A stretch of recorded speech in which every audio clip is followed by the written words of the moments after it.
the Mahoning Valley Daily Podcast.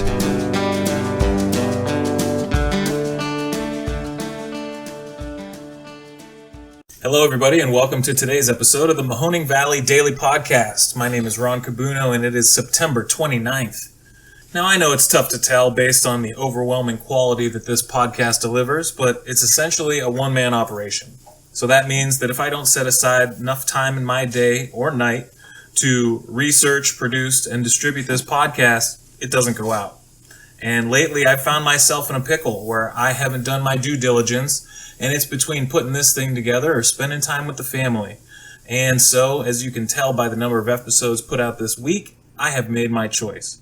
I'm not going to say I'm not proud of the decision I made, but I would love to be able to keep putting both out. So that is why I'm going to work hard to make sure we miss as few days as possible going forward. Just a couple quick notes on the show today. First and foremost, Kenny G, the man, the myth, the legend, is coming to the Youngstown area to perform a holiday concert. Yes, I do sound that excited because I am that excited. It mixes my love of smooth jazz with sappy Christmas songs with holdouts from the Perm era. It's all coalesces in one man who plays a tiny, tiny, high-pitched saxophone. Anyways, he's got the best music around when it comes to the holidays. It makes me feel like those thriving 90s are still here every time I put him on, even though most of the jazz Christmas greats are from the 50s and 60s. I will be there, hopefully first row, so that I can see the man empty his spit valve right in front of me. No euphemism there, but just giving you a heads up before all the tickets are gone or before I buy them all myself. In some fairly local/regional news, LeBron James finally came out and said that he has been vaccinated against coronavirus. And this is basically after months of him wavering on whether or not to disclose his status.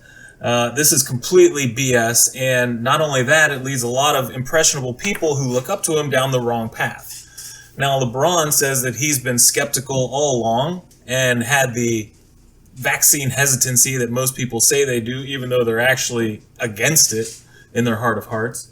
And he said that once he did his research, he was able to then go forward and get he himself and his family vaccinated and also make that recommendation to his friends, he said. Now, then he went on to say that what's good for my family isn't always as good for yours, so I can't say what you should do for yours. Basically, relieving himself of using his position as an influencer to help steer others towards vaccination.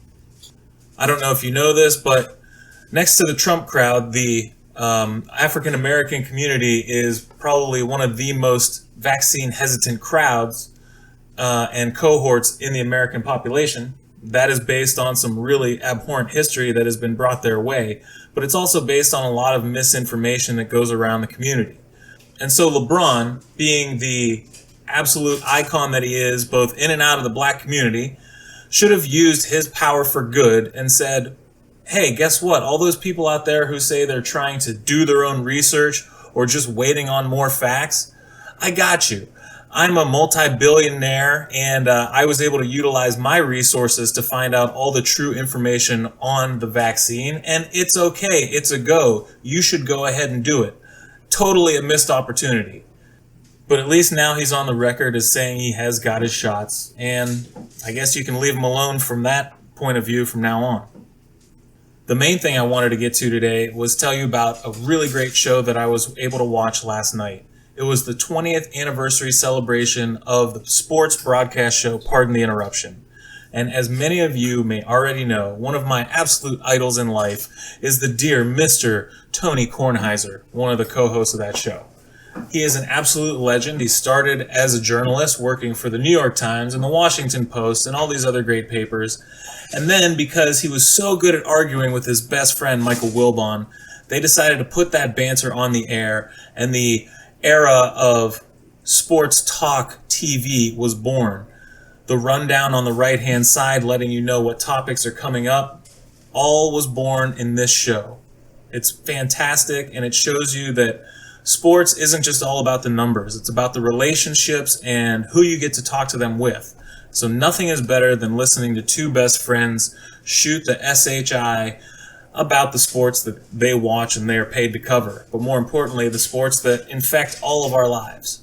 It was a really heartwarming tribute, but it was also a testament that a grumpy, orange, bald man can make his way to the top, and not only that, get people to listen to him on a regular basis. So there might be some hope for me yet, maybe if I get a spray tan. The show started just a few mere months after 9/11 and has been part of our lives ever since. And so I just wanted to give my hats off to this fantastic institution of sports television and a part of many of our lives for a very long time, bringing constant joy on a day-to-day basis. Thank you, Tony. Thank you, Mike.